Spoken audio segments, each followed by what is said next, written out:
So here we are in the new unit, and we've managed to buy our first project. Now we've bought this as spares and repairs, as it needs an engine. Problem is, and you look down there, there's a hole in the piston.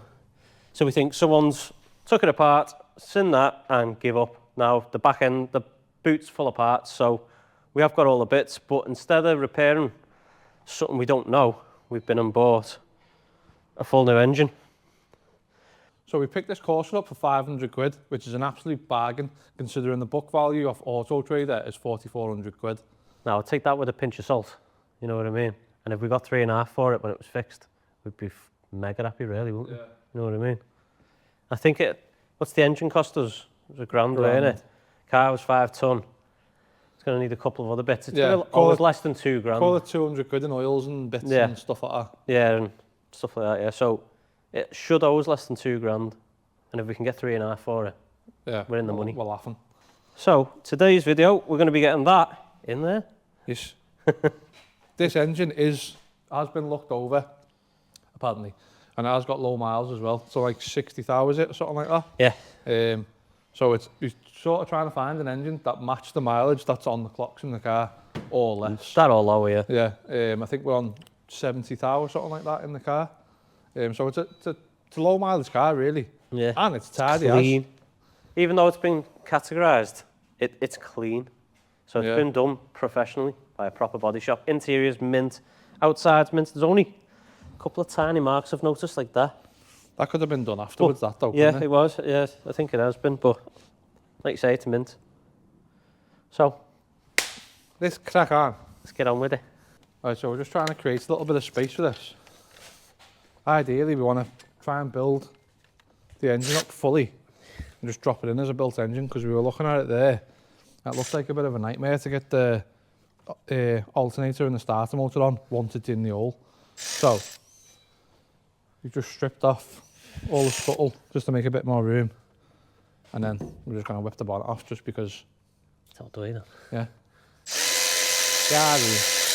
I've seen why this engine went bang. That there. That should be connected. What? I was looking at that before. That should be connected to the rubber pipe. So the rubber pipe's popped off that. It's just chucked all its water out. Yeah, it's cooked it. So that's. I'll grab that in a minute. Do you know what? I was looking at that before, going, why is it blocked off that there? So I think what we'll do is jib that bit off and jubilee it. Yeah. I might even take that one off and jubilee that. Yeah, because they look like a crap idea, don't they? Yeah. There's only one thread, so it might only just go on. Yeah. That's a crap idea, that. So yeah, that's the best shout. Put jubilees on them. Yeah. They don't come off, do they? No. No fancy stupid little clip. I think and I wouldn't mind as well. It's like a ribbed bung, so once you put a jubilee around that on, the rubber pipes on, it'll be lovely. Anyway, look at this garage, eh? Oh, look at the brew station. The brew station's top notch now, look at this. We've upgraded loads. Well, a nice bit of worktop out of Andy's house. Just went in his kitchen, cut it out, put it on. Don't tell Beck. Yeah, don't tell his missus. Right, so that's off. Yeah. Let's go into the starter. Yes.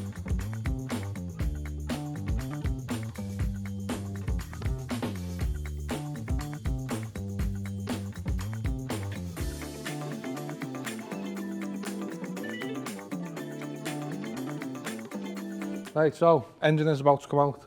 We think. Yeah, well, we think. There's a lot of movements, but it is stuck at the bottom on something, so. It could be that bracket, you know. Put it on the tripod. Oh yeah, could be that bracket. The only thing is though. Piece. Yeah. I'm gonna say it might bring the gearbox up and drop the gearbox. Rattle the sword you. Where's there no room? Because I'm on the chassis like. Stop there, stop tilting it. We want this off that way and then push the whole thing that way. I mean, we can struggle with this now, it's like this. Yeah, but putting that with in, that one, we'll do it without that and put that on in. Just need to come up on the piston still.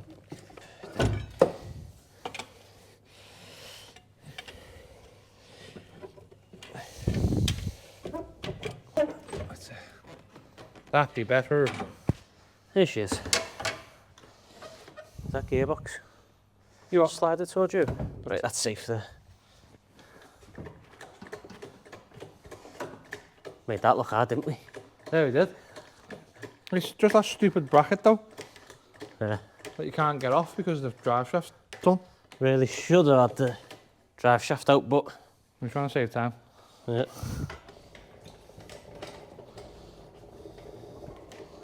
Steers and everything. This is boss. This thing. Yeah. Oh, whap, whap. Dump it here somewhere. Still in harbour. Oh, hang on. Drop it there. Whap.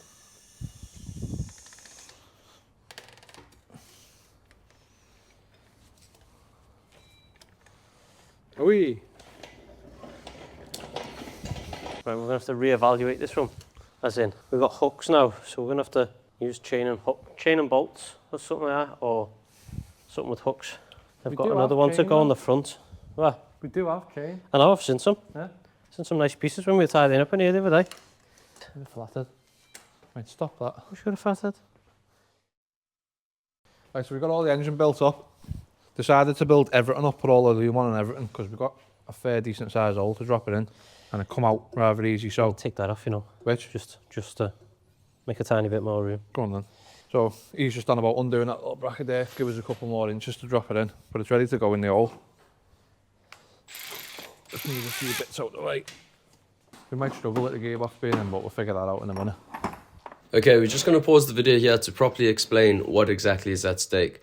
Now, we've opted to build the engine parts back onto the engine while the engine's on the floor, as opposed to building it up in the engine bay where we wouldn't have as much space to do it. Now, the downside of this, it means that the engine's a lot bigger while we're trying to drop it in, and it might not fit in the hole. And worst case, we bend some of the engine parts or smash the front windscreen. But best case, it drops in and we've saved ourselves a lot of time in fiddling about in tight spaces, which can be an absolute nightmare. But just to add to the intensity of the moment, we've had some of the other guys in the workshop that we share the space with walk past and say there's no chance that engine's fitting in the hole. Now, they've not properly inspected it. It's just an offhand comment. But there's a lot on the line for us, and it'll just make our lives so much easier if we can just get this in nice and easy. This is amazing, this thing. I love it. Yeah, that's the best jack in the world. Tell me where the windscreen is. I don't want to just clip that and go smash. Yeah. You just keep it turned the right direction. If anything, the only thing that are going to have to come off is these two. They're quite easy to get off them, like. Try it.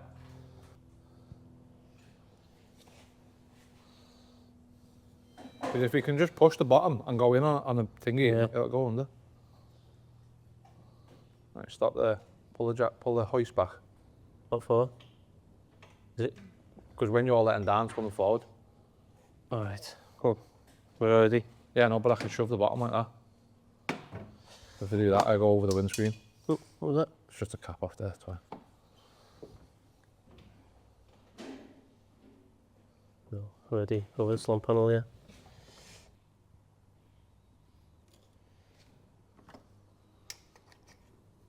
Right, we're on this here. Yeah, up it right there.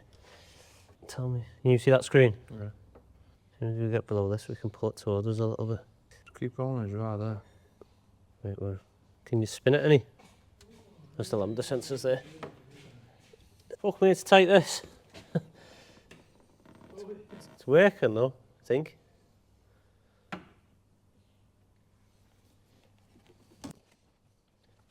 It's lovely how gentle this thing is, isn't it? You can just turn it a bit, it's not jerky or nothing. Oh, fucking hell, stop. I could do with tilting the engine. If you could push the bottom of the engine back, Try and get it'd be fine, but them thingies that way.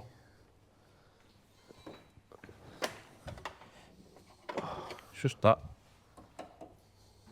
Just smash that off, aren't you, if you're doing it much. Just take that off.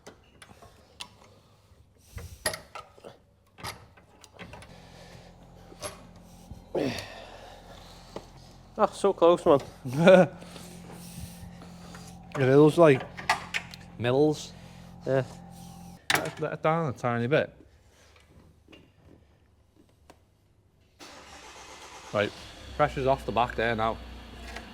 Right. Only just like. Can we go down a little bit more? Oh, fucking hell, see that windscreen come back up then? No. I think we're fine with it. Right, so now we just need the engine pulling towards you, really. Oh. Do that again. Will that come off? We're past the fucking gearbox here now. That'll just slide up the front of that. Are we in? Yeah? What are you saying? Yeah, what are you saying, Mark? Fucking wouldn't fit my ass. Hang on. It's in? No, it's in. Oh, it's in. Yeah, it is, but it's past everything. Yeah. Yeah, I'm going to put a big scoop on it. Sound. Right.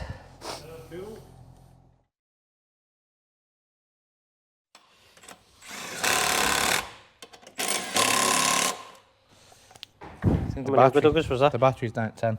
Yeah, oh. Right, engine mount on. We can take the crane away now, and it should stay there. Should. Lift it up, get the rest of the gearbox bolts in. Laughing. Yep. Oh, look at that. Oh, yeah, no. We've got an engine in. Pull away.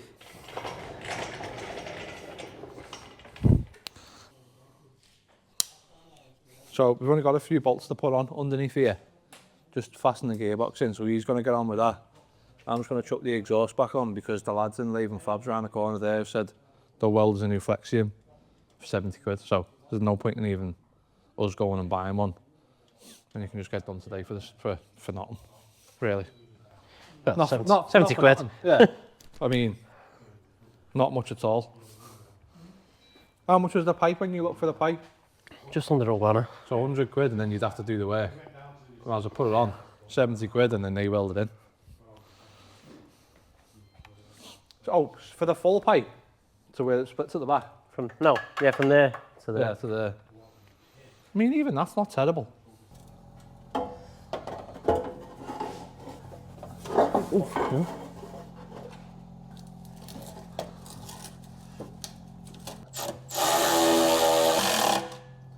Lovely stuff. Right, so just the flexi welding in there now. We're boxed. And then this is what we were saying before.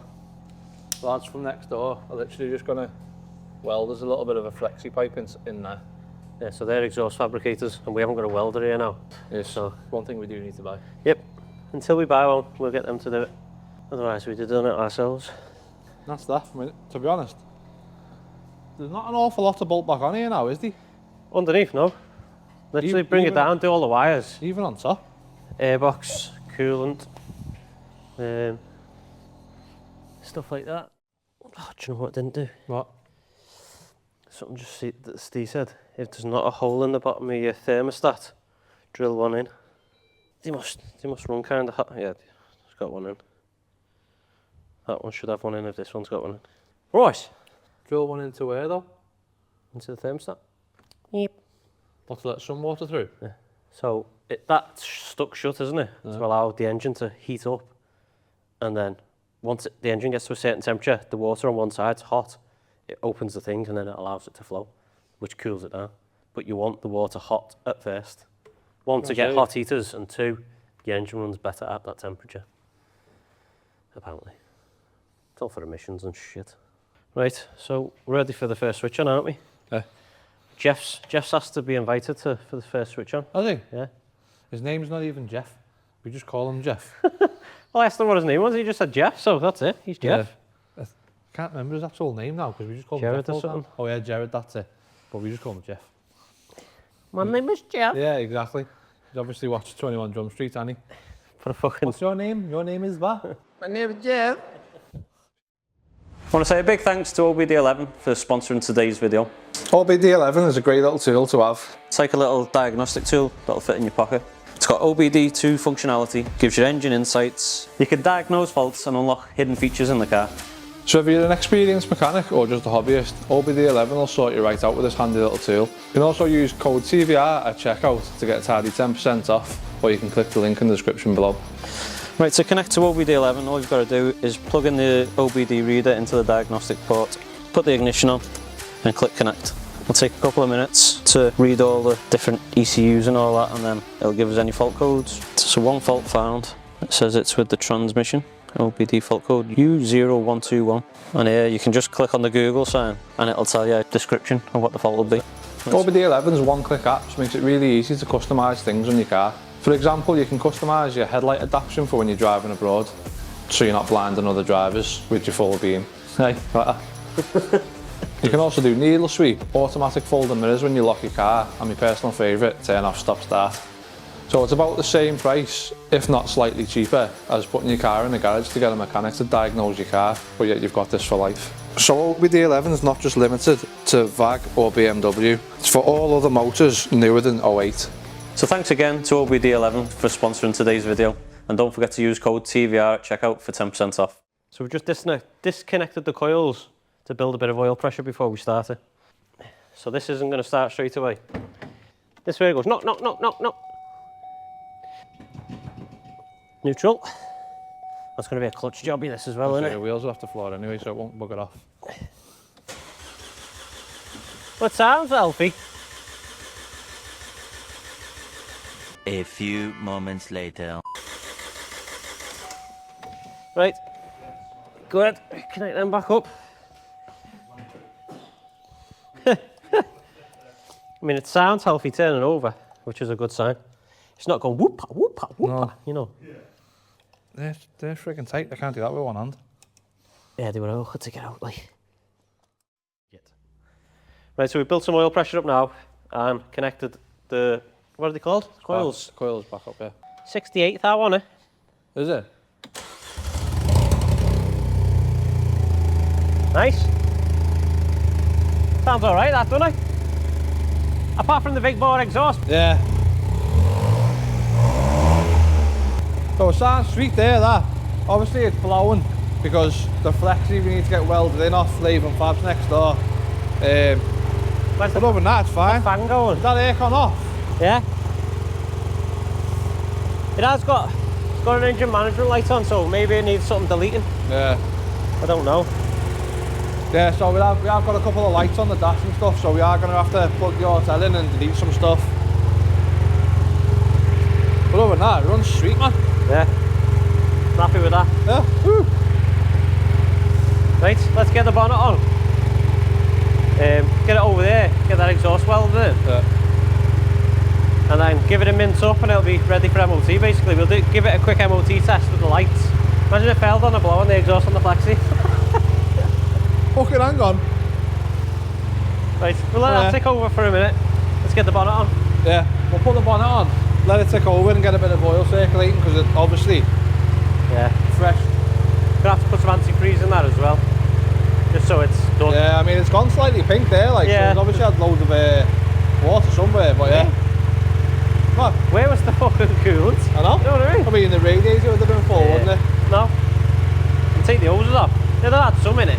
Yeah. It has gone quite pink though. Yeah? Right, okay. So whatever it drops, we'll just top up with antifreeze. Yeah.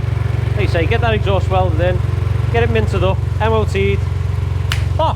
Suppose the only risky thing with buying second-hand engines there is you never 100%, you can say what you want to say to you on eBay or whatever, wherever you're buying it, about whatever the engine is, but until you actually get it back in the car and start it, you don't 100% know whether it's a good engine or not, so. I mean, we did have them. It does sound sweet. We had the engine guys have a quick look over it and they said it seems fine. Yeah. You know what I mean? But there we go. Win-win. The seller was alright. Yeah.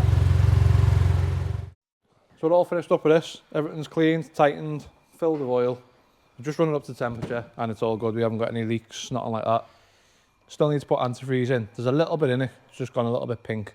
But that needs topping up a little bit. So we'll run it round to the exhaust place because he's going to weld the flexi in for us. And we'll bring it back, do a little MOT check and see if we can get it booked in for MOT because we've got someone lined up to buy this already. So that should be a win-win.